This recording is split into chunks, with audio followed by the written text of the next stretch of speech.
This camera is ugly as... What's up everybody and welcome to my channel. I am talking about the brand new Sony ZV-1F today. Sony has released this entry-level vlogging camera that is definitely targeted at anybody that wants to create content for YouTube or for their social media platforms. And what's interesting about this camera, and I just had to go check it up now, it is actually cheaper than most smartphones. It's actually cheaper than the iPhone 13 mini. But before we go into the video, if this is the first time that you are on my channel, we would really like you to consider subscribing to the channel.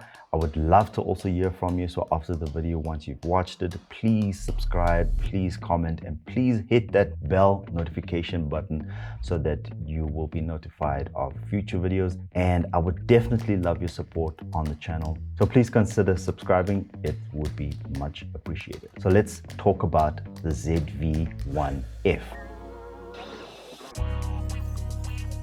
Now, a couple of things. The first thing that I want to mention, I don't like this camera. I find this camera to be aesthetically ugly. I'm grateful that it has a filter thread. At least you can put a ND filter on it and cover up the way the lens looks. But for me, aesthetically, it's a whole lot uglier versus the ZV-1, which I have been using for such a long time. And I love that camera. And with the ZV-E10 that came out with the interchangeable mount lenses, looks so beautiful when you pair it with like any of Sony's lenses. This did not aesthetically please me. It doesn't aesthetically look pleasing, I think, to anybody. But I can understand where this camera fits in. So that's the first thing. The second thing is that I think is an improvement is definitely the focal length. It is at a 20mm focal length, which is a much welcome improvement over the ZV-1. So you get a whole wider field of view, which is the one quirk that a lot of ZV-1 users were complaining. There were a bunch of solutions that people came up with, especially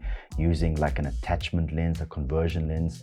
The most popular one being the Ulanzi or the Ulanzi, I don't know how you pronounce it, but I even have that lens to just get a little bit of a wider field of view. The second advantage, it looks like there is an improvement with the battery life, which was another thing that Sony users, especially the ZV-1 users, have been complaining about. And from a lot of the guys that have actually had an opportunity to have the camera on hand to test it, they've actually said that there is a massive improvement when it comes to battery life. There's no improvement with the batteries. It's exactly the same battery as the ZV-1. So I think there's been an improvement with the internals because the camera has been made so simple, stripped down to the most simplest form of a ZV-1.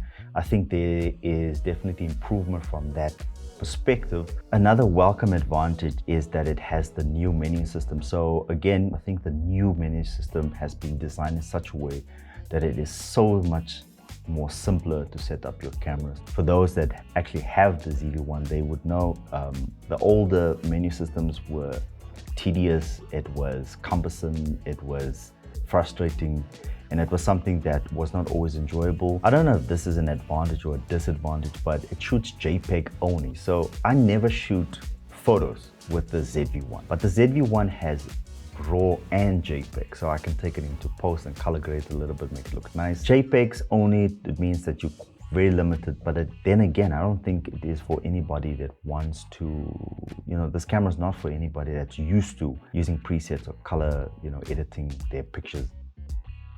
Stuff that I would have loved to see with the new ZV-1F, it has a prime fixed lens. So when you zoom in, it's digital zoom. The ZV-1 has a 24 to 70mm zoom, so at least you get a little bit more reach there. This is an f2, whereas the Sony ZV-1 is an f1.8.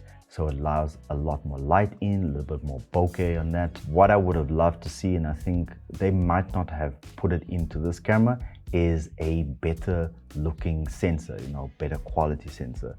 So it's exactly the same sensor as the ZV-1. So it means that the dynamic range is not that great.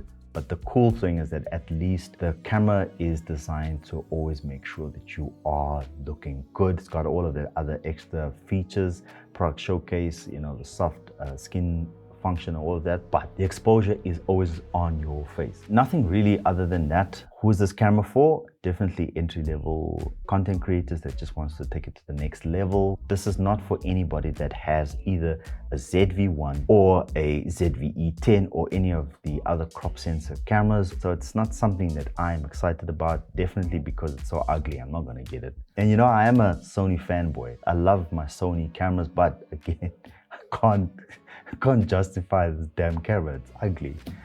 You could have done aesthetically something a lot better, Sony, than just like spewing out this camera. But hey, listen here, if it does the job, then by all means, yeah, the $498, the US dollar price is awesome.